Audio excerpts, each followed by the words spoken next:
प्रिय विद्यार्थी मैत्रिणींनो, आज आपण शिवाजी महाराजांचा राज्याभिषेक आणि त्याबद्दलची माहिती या तासिकेत जाणून घेणार आहोत. शिवाजीराजांच्या कालखंडात हिंदुस्थानात मुस्लिम शासकांची सत्ता होती. मुस्लिम बादशाह सुलतान यांच्या राजवटी असतानाही शिवाजीराजांनी मराठी स्वराज्य स्थापन केले, परंतु त्यांच्या स्वराज्याला कायदेशीर मान्यता मिळालेली नव्हती. आणि अशा स्थितीमध्ये शिवाजी महाराज जेव्हा आग्र्याला गेले आणि आग्र्याला त्यांना जी वागणूक मिळाली, त्यामुळे त्यांना हे लक्षात आले की जोपर्यंत आपण हिंदवी स्वराज्याला वैधानिकरित्या मान्यता मिळवून घेणार नाही, तोपर्यंत आपल्या राज्याला कायदेशीर दर्जा मिळणार नाही. आणि त्यामुळे शिवाजीने राज्याभिषेक करण्याचा निर्णय घेतला. खरं म्हणजे राज्याभिषेक करण्याची विविध कारणे होती. त्यातला पहिलं कारण होतं, आपण लुटारू बंडखोर नसून खरे राजे आहोत हे त्यांना जाहीर करायचे होते. कारण त्या काळात अनेक हिंदू वतनदार सरदार हे मुस्लिम सत्तांची एकनिष्ठतेने सेवा करणारे होते. ते शिवाजीराजांना बंडखोर मानित असत आणि विविध शासकांनी सुद्धा शिवाजीचे वर्णन बंडखोर, लुटारू असे केलेले आपल्याला दिसून येते. परंतु शिवाजीराजांनी हिंदू संस्कृती आणि धर्माच्या रक्षणासाठी हिंदवी स्वराज्य स्थापन केले होते आणि त्यामुळे हे हिंदवी स्वराज्य एक स्वतंत्र राज्य असून ज्याप्रमाणे मोगली सत्तेला वैधानिक दर्जा आहे, तसाच दर्जा हिंदवी स्वराज्याला आहे हे शिवाजींना पटवून द्यायचे होते आणि म्हणून त्यांनी राज्याभिषेक करण्याचा निर्णय घेतला. दुसरं महत्त्वाचं कारण आहे हिंदूंना स्वाभिमान प्राप्त करून देणे.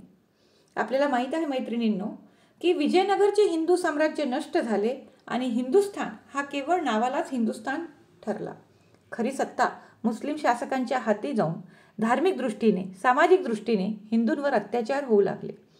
परंतु शिवाजी महाराजांनी हिंदू धर्म व संस्कृतीच्या रक्षणासाठी स्वराज्याची स्थापना केली, हिंदूंमध्ये स्वाभिमान निर्माण करण्याचा प्रयत्न केला, पण त्यासाठी राज्याभिषेक करणे आवश्यक होते.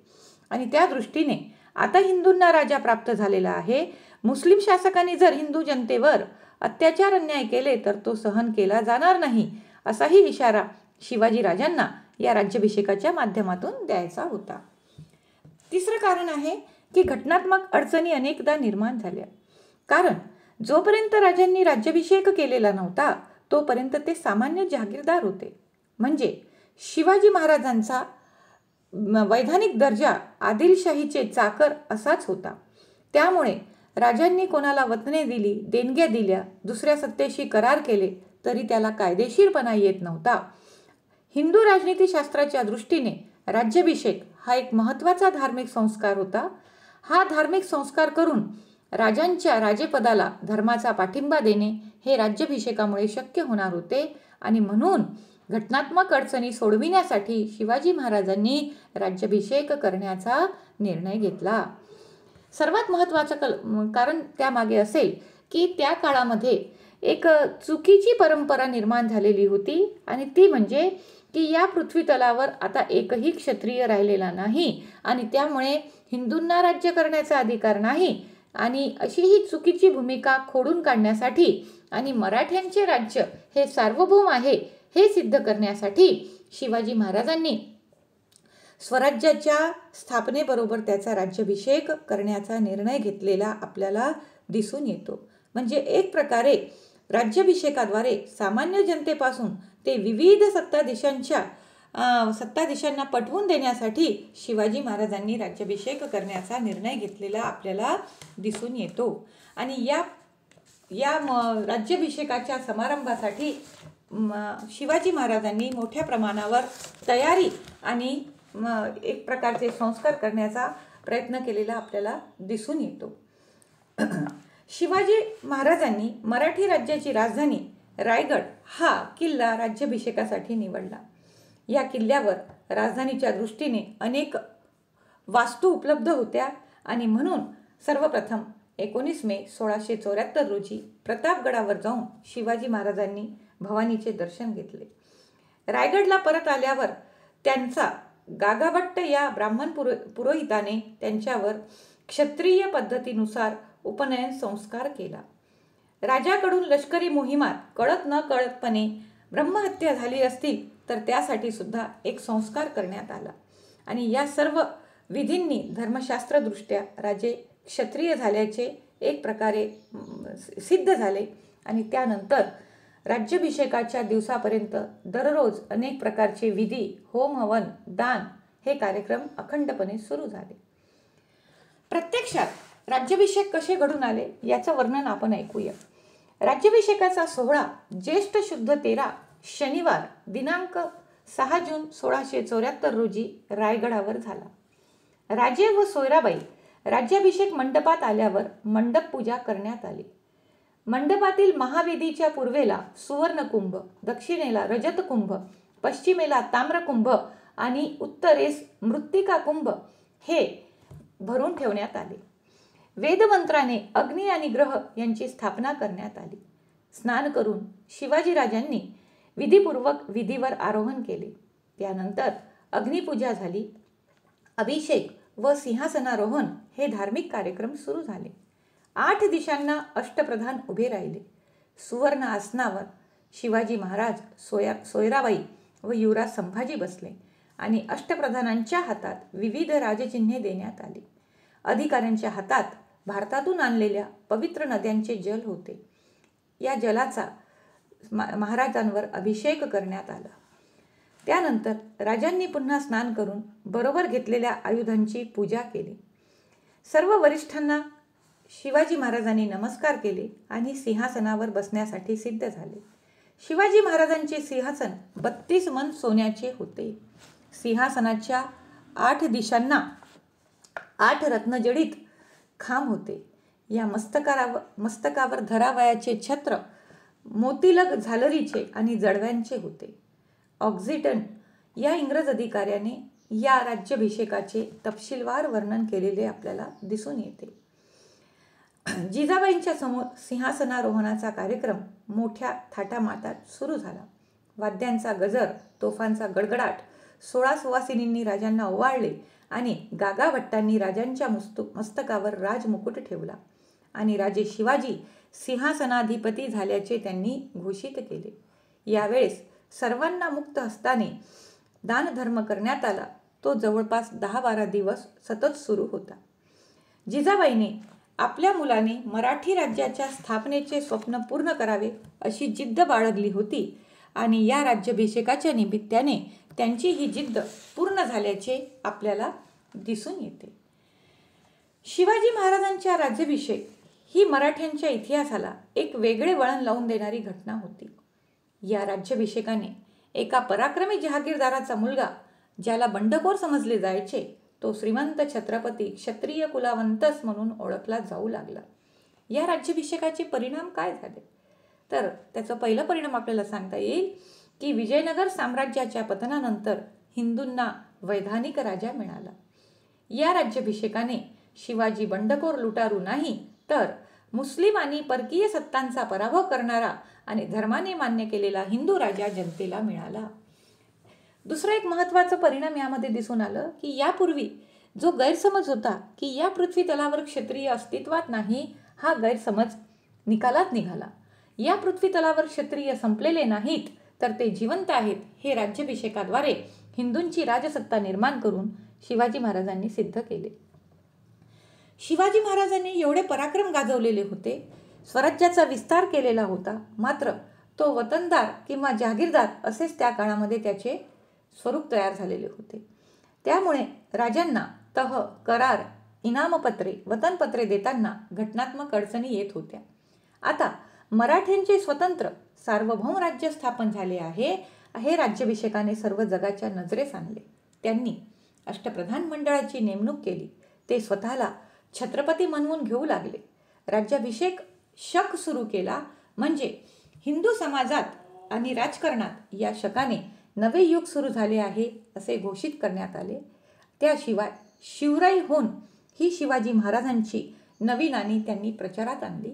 हा घटनात्मक बदल मराठ्यांच्या इतिहासामध्ये नव्हे तर भारतीय इतिहासामध्ये क्रांतिकारी स्वरूपाचा ठरलेला दिसून येतो. त्यानंतर या राज्याभिषेकाचा महत्त्वाचा परिणाम म्हणजे सर्व समाजाला शासनबद्धता लाभली. राज्याभिषेक करून शिवाजी महाराजांनी मराठ्याचे स्वतंत्र सार्वभौम राज्य झाले आहे असे मुस्लिम सत्तांना दाखवून दिले. मराठ्यांचे राज्य त्यांच्याच तोलामोलाचे आहे. आता मुस्लिमांनी हिंदूवर अन्याय केला तर गय केली जाणार नाही, हा संदेशच जणू या राज्याभिषेकाच्या माध्यमातून देण्यात आला. मुस्लिम लेखन पद्धतीऐवजी हिंदू लेखन पद्धती सुरू झाली. राज्य व्यवहारातील मराठीवर असणारा फारशीचा प्रभाव नष्ट करण्यासाठी राज्य व्यवहार कोश हा ग्रंथ लिहून घेण्यात आला.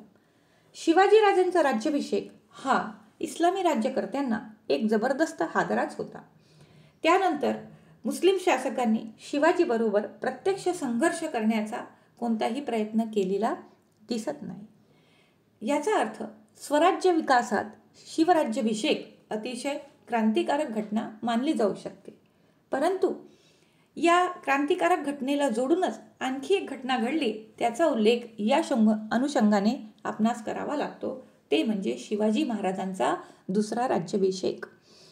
शिवाजीराजांनी जरी विधिपूर्वक गागा भट्टाच्या पौरोहित्याखाली राज्याभिषेक केला असला तरी 24 सप्टेंबर 1674 रोजी शिवाजी महाराजांना दुसरा राज्याभिषेक करावा लागला.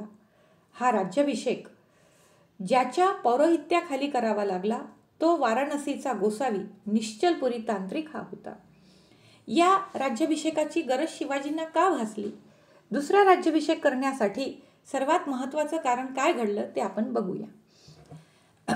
निश्चलपुरी हा जो गोसावी होता त्याचा तांत्रिक पद्धतीवर विश्वास होता. त्याच्या मते पहिल्या राज्याभिषेकामध्ये अनेक उणिवा राहिलेल्या होत्या आणि त्यामुळे या उणिवा दूर करण्यासाठी पुन्हा एक राज्याभिषेक करण्याची गरज असल्याचे त्यांनी शिवाजीला सांगितले.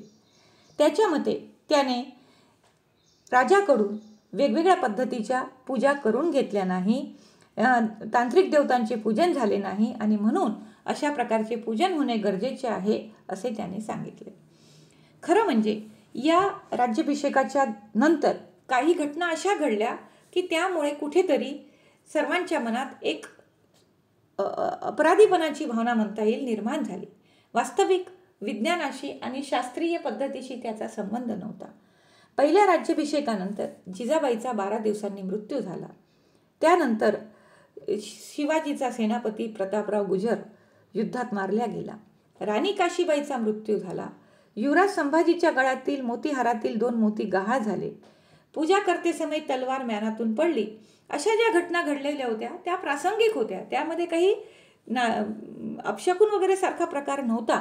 परंतु या निश्चलपुरीने असा कांगावा केला की हे अपशकुन घडल्यामुळे आता दुसऱ्या राज्याभिषेकाची गरज आहे. एकतर निश्चलपुरीचे गागा भट्टाविषयीचे मत दुराव्याचे होते. तशातच पहिल्या राज्याभिषेकाचे पौरोहित्य करणाऱ्या गागा भट्टाला व त्यांच्या अनुयायाने शिवाजीने भरपूर दक्षिणा दिली होती. त्याचा कुठेतरी राग या निश्चलपुरीच्या मनात असावा आणि म्हणून त्यांनी शिवाजी महाराजांना वारंवार दुसरा राज्याभिषेक करण्याचे सुचविले. या काळात शिवाजीलाही कोणाला दुखवायचे नव्हते. तांत्रिक पद्धतीवरही काही सामान्य लोकांचा विश्वास होता. त्यांचाही पाठिंबा आपल्याला मिळाला पाहिजे असा राजांनी लोकाभिमुख दृष्टिकोन बाळगून निश्चलपुरीलाही भरपूर दक्षिणा देऊन रायगडावर साध्या पद्धतीने हा दुसरा राज्याभिषेक घडवून आणला. आणि अशा प्रकारे शिवाजीराजांच्या कार्यकर्तृत्वामध्ये राज्याभिषेक ही घटना अतिशय महत्त्वाची मानली जाते. या राज्यघटनेनंतर शिवाजीने कर्नाटकची मोहीम पूर्ण केलेली आपल्याला दिसून येते. शिवचरित्रातील आणि मराठ्यांच्या इतिहासामधील राज्याभिषेक ही घटना अलौकिक स्वर्णाक्षराने लिहिलेली आपल्याला दिसून येते. हिंदूंना, मराठी जनतेला, स्वराज्याला कायदेशीररित्या एक शासक प्राप्त झाला. शिवाजीने अष्टप्रधान मंडळाची स्थापना करून त्यांच्या मार्फत प्रशासनाला स्थिर करण्याचे प्रयत्न केलेले आपल्याला दिसून येते. त्या दृष्टीने या राज्याभिषेकानंतर शिवाजीने अष्टप्रधान मंडळाची निर्मिती करून त्यांना वैधानिक अधिकार दिले. या अष्टप्रधान मंडळामध्ये मुख्य प्रधान पेशवा होता. त्या जागेवर मोरो त्रिंबक म्हणजे मोरोपंत हे होते. अमात्य ज्याला मुजुमदार म्हटल्या जात असे तो होते नारो निळकंठ, सेनापती सरलष्कर हंबीरराव मोहिते होते, सचिव सुरनीस अण्णाजी दत्तो होते, मंत्री वाकनीस दत्ताजी त्रिंबक होते, पंडितराव रघुनाथ पंत होते, सुमंत रामचंद्र त्रिंबक होते, तर न्यायाधीश निराजी रावजी होते. या अष्टप्रधान मंडळाची स्थापना करून शिवाजीने जणू हे सिद्ध केले की आता हिंदवी स्वराज्याचा कारभार हा एकतंत्री न राहता सर्वांच्या संमतीने, सल्ल्याने आणि योग्य असेल त्याच पद्धतीने केल्या जाईल. हे या अष्टप्रधान मंडळाच्या नियुक्तीने आणि राज्याभिषेकाच्या माध्यमातून आपल्याला दिसून येते. विद्यार्थी मैत्रिणींनो, जेव्हा आपण मराठ्यांच्या इतिहासामध्ये छत्रपती शिवाजी महाराजांच्या कारकिर्दीचा अभ्यास करतो तेव्हा आपल्याला असं लक्षात येते की छत्रपती शिवाजी महाराजांनी निर्माण केलेले हे स्वराज्य मराठ्यांच्याच इतिहासात नव्हे तर भारतीय इतिहासात अलौकिक महत्त्व ठेवणारे आहे. ज्या काळात शिवाजी होऊन गेले त्या काळामध्ये राजा हा ईश्वराचा प्रतिनिधी आहे आणि राजाला सर्व प्रकारचे अधिकार आहे ही भूमिका प्रचलित होती. तरीसुद्धा शिवाजी महाराजांनी आपल्यासमोर कल्याणकारी प्रशासन व्यवस्थेचे ध्येय ठेवले होते. अष्टप्रधान मंडळाची निर्मिती करून त्यांनी सामान्य जनतेला न्याय मिळेल, सामान्य जनतेच्या जनकल्याणाच्या दृष्टीने कार्य होईल अशा प्रकारचा विचार ठेवलेला आपल्याला दिसून येतो. या अष्टप्रधान मंडळाच्या मार्फत शिवाजीने विविध प्रकारचे अधिकारी नेमलेले आपल्याला दिसून येतात. राज्याभिषेकानंतर जे अष्टप्रधान मंडळ निर्माण झालेले आहे त्याची वैशिष्ट्ये जर तुम्ही बघितली तर लक्षात येईल की कुठेही त्यांनी वंश परंपरेला महत्त्व दिलेले नव्हते. त्यांनी कार्यक्षमता आणि गुणवत्ता अभ्यासली. प्रधानांची नियुक्ती त्यांनी केल्या गेलेली आपल्याला दिसून येते. त्याशिवाय या अष्टप्रधान मंडळाला कोणत्याही प्रकारची जहागिरी न देता, वतन न देता त्यांनी रोख पगार दिला. सर्वात महत्त्वाचं की अष्टप्रधान मंडळामध्ये समजा एखादा मंत्री हा सैनिकी कार्य करीत नसेल पण युद्धाची परिस्थिती आली तर त्याला मोहीमसुद्धा सांभाळावी लागत असे.